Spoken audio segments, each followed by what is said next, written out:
Welcome to episode 11, ladies, and looking at set point. Are you a prisoner to your set point? Is your weight staying where it's at higher than it used to? As you age, we'll look at set point and everything it means.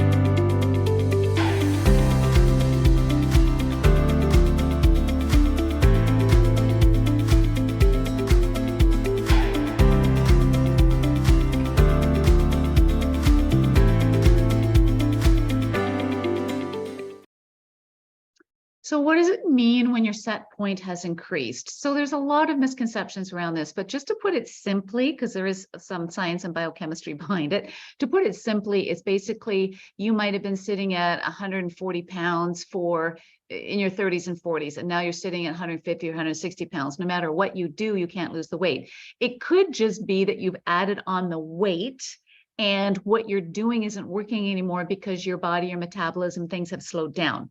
And your lifestyle has probably slowed down too. And we just don't notice it anymore, but we're not running after our kids at the playground anymore. A lot of us are working from home, or we think that 1 hour training in the gym is calling it an active lifestyle. It's not.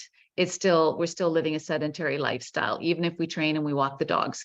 We're supposed to be moving throughout the day. And so the set point really is where I see it as a settling in. And so what that means is the longer the body's been holding on to weight at a certain place for a whole bunch of years, it seems like it's almost resistant to losing the weight. And so here's where I say there is a point as you age where you want to turn that boat around fast, because if you don't, the body gets used to, oh, well, I'm 55 years old. I've been at 180 pounds for a lot of years.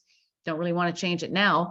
And there is a kind of physical resistance. Now, there's no science behind this, guys. This is just what I've seen. I think it's a combination of losing muscle from not proper weight training. Your metabolism is slowing. Hormones have shifted things. There's a whole bunch of different things happening. But the settling in is also where your body doesn't want to change. Okay.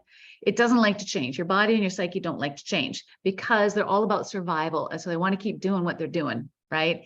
And so this is where we have to use different tactics and an easier approach to weight loss, not tougher. So we don't do more cardio. We don't do more calorie cuts because the body is already in a chronic sympathetic state, which basically means it's kind of on high alert. Right. And it won't want to let go of that. So it's really challenging when we see our set point go up. The other thing we have to keep in mind is that most people put on the extra weight during holiday and continuously from Friday night to Sunday night or Monday morning, right? And what happens is a little bit at a time, maybe only 200 calories or 300 calories a week, but over time it adds up, but we don't see it as anything major. And so a lot of times it is just a slip in a lifestyle where we've allowed a little bit to accumulate over a long period of time. They do show that the majority of weight gain is over the holidays. And so we've got Thanksgiving, that goes into Christmas, that goes into New Year's, right? And they're all blended together. And unless you stay the same or lose the weight in between, it slowly adds up. And next year there's a bunch more, and next year there's a bunch more. So that can be the cause of it too. So we don't always know the cause.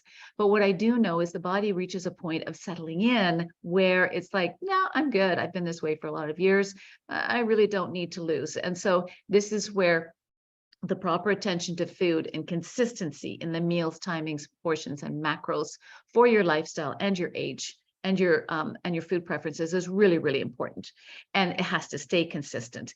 And this is where slower weight loss is better because you're coaxing your body back down again to where you used to feel good in your 30s and 40s at that weight. It is doable for sure, but best to stop it before it starts to climb too much. And if it's been sitting in that pattern for a long time, your body's just gotten used to it, but also your psyche's gotten used to it, your eating habits, your lifestyle. So everything is all connected. It just kind of just needs to shift. It needs to change. And that's where outside counsel is really important, because it's hard for us to be objective with self, right? So the settling in is where the body does kind of like to keep on its groove, what it's doing, but it's not your body deceiving you. And it's not your body suddenly going, well, we put on 30 pounds overnight because you're aging or because of hormones. It's not usually that way, but that's the way we see it, because we don't often see the subtle shifts along the way. So is there a way of bringing your set point down? Sure, there is. And it just takes an integrated approach. It takes some time and patience and coming to know the client, but absolutely it can be done. So don't dismay. Settling in, and the settle point can change. All right, take care.